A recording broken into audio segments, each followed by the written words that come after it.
Hello and welcome to our Movie of the Year review. Yeah. With me is Adam Nightingale, amateur film buff. Yeah, in the Victorian sense of the word amateur. And which means? Which means better than professional because it's vulgar to be paid for your services. Because amateurs are independently wealthy and just do it for the sheer sport of it, and they don't have to vulgarise their talent by payment. So that's me, but without the independently wealthy. But, you'd seen a lot of films this year. Fair amount of films. 58. Yeah. 58 films, which it doesn't seem that much. But it doesn't seem that much really when... If you were doing it professionally, you'd see a lot more. Yeah. You know, this is out of your own money. Nobody's... Well, yeah. Yeah, exactly, yeah.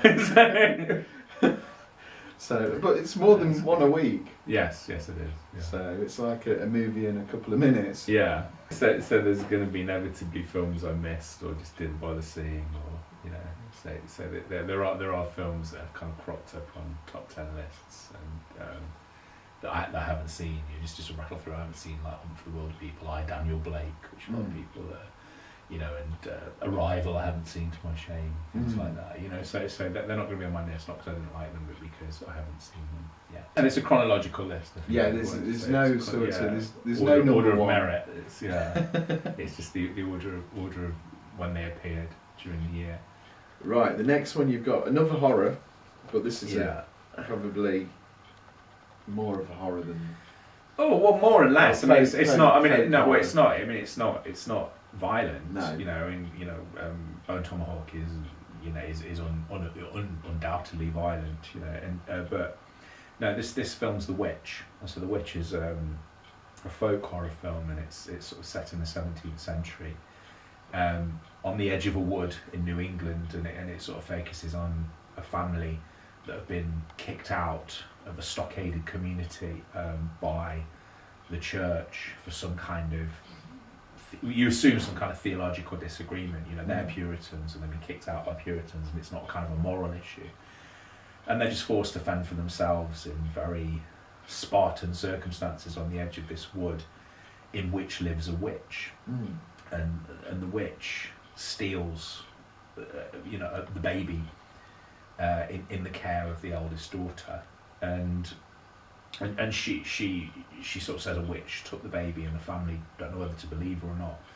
And then what you have is this kind of, these two forces exert their sort of influence on the family. You have like the evil in the woods as represented by the witch, which is also very sensual and very inviting, and then you have this increasing sort of Puritan mania within the household. Yeah. And in the middle is this girl, and I love this film because I thought it was just very, it was almost like a, I know it's going to sound a bit odd, but it was almost like some of the darker Fairport Convention songs kind of turned into a movie, and so I mean it has a kind of linear plot, but it also feels very dreamlike. Yeah. And very like an old English folk tale brought to life, and there are some stunning, very unusual, very kind of subtle kind of horror sequences that don't rely on blood. You know, they rely more on sort of suggestion and inference, and which are the best horrors, really. Yeah, I think so. Yeah, well, apart from Bone Tomahawk, there's nothing inferred in that. Yeah. But they don't sort of do that in horrors. Yeah, it's more blood and gore, and but also at the heart of it, it's sort of easy, I suppose, in folk horror to kind of, so sort of pagan good, religion bad, and in this it's all bad. Yeah. It's all toxic, you know, and so you have, it's almost like, you have evil liberalism in the forest and evil or insane conservatism in the home, and I like those elements of it, and I do feel it kind of, it deserves to be in the sort of canon of folk horror, alongside,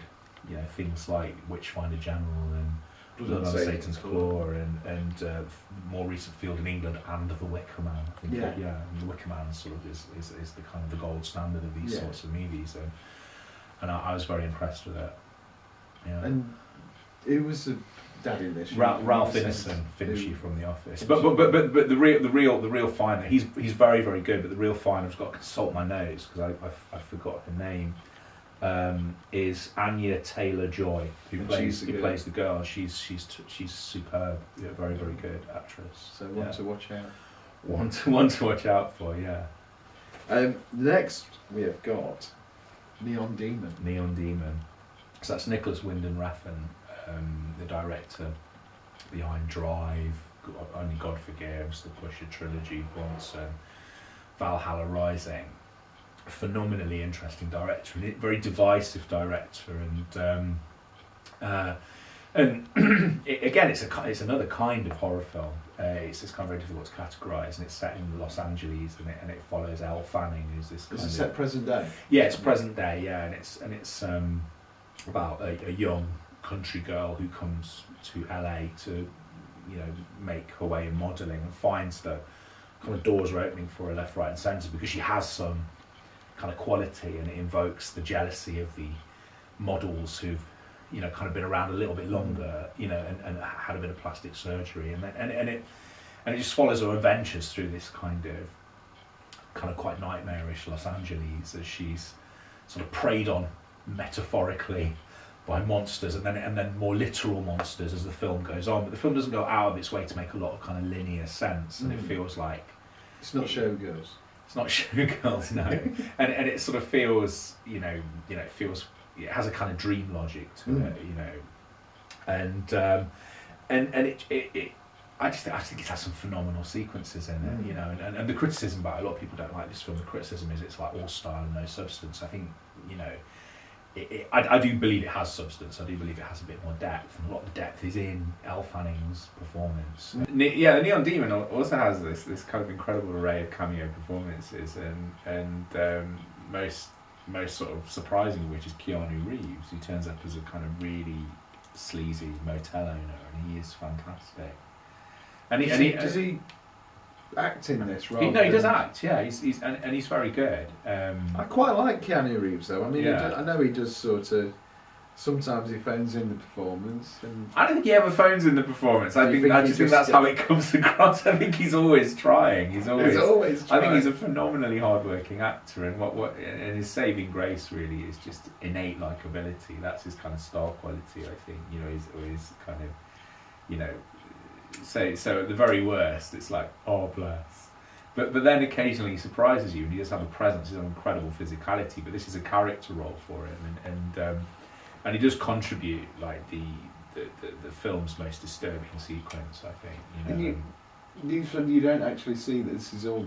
Oh no! This is I don't want to sort of like. I don't want to sort of relay the sequence because it's quite interesting when you see it. But there's a related sequence to the sequence that he appears in that's completely audio. Yeah. And in a very, very visual film, in one of the most sort of visually stylish films I've seen this year, the most kind of arresting and shocking sequence is one where he just uses sound, like the director uses sound, and the sound is extraordinary in the film, and it has for me the soundtrack of the year by Cliff Martinez, who just seems to sort of just produce these incredible electronic soundtrack. I mean, it's a good time for like the resurgence of the electronic soundtrack, with sort of Cliff Martinez, Clint Mansell, and I think Jeff Grace does them as well, and this great sort of, kind of harking back to the 80s. But the best bit of music in the film, and one of the most hypnotic sequences I've sort of seen in any movie is it's called the Demon Dance sequence, where Elle Fanning goes to this sort of almost like underground fashion show. And it's all done in kind of blacks, and then there's a black screen, and then there's these kind of like triangles of light. And it's scored to this piece of music by I can't remember, is it Julian Refn, who is, it turns out I thought I had to find out who this guy was, and he's Bridget Nielsen's son. Julian Winding. Oh, Julian Winding. I beg your pardon. And again, it's this sort of, it's just this fantastic sort of audio visual experience that would work as a standalone sort of very, very disturbing pop video. That might be ammunition for the people who say it's sort of style over substance, but I just found the Neon Demon just a hypnotic film. I just loved it. Something more than any other film I've seen this year that was just utterly kind of hypnotic about the Neon Demon, and it was just sort of, it was a mesmerising piece of cinema, and I was sitting in the cinema I think I was just grinning. It was just like this kind of real dark, hypnotic movie, but it was so beautifully rendered. I mean, even though there's like horrendous stuff going on, it was just done so beautifully. I think I was smiling all the way through. It was just, I don't know. It may well be style over substance. I don't think it is. I think it has a bit more depth than its critics, among whom is a very good friend of mine who blogs in Australia who didn't really like it. Hello, Damien Asher. And he's my friend. And movie musings, Damien Asher, very good. And he, but I felt there was a little bit more depth in the story than people give it credit for, and I just felt like it was just wonderful, kind of wandering around in someone's kind of beautiful nightmare. Long may Nicholas Winding Refn seek to completely perplex and divide people with movies until he dies. Keep traveling to the past without safety.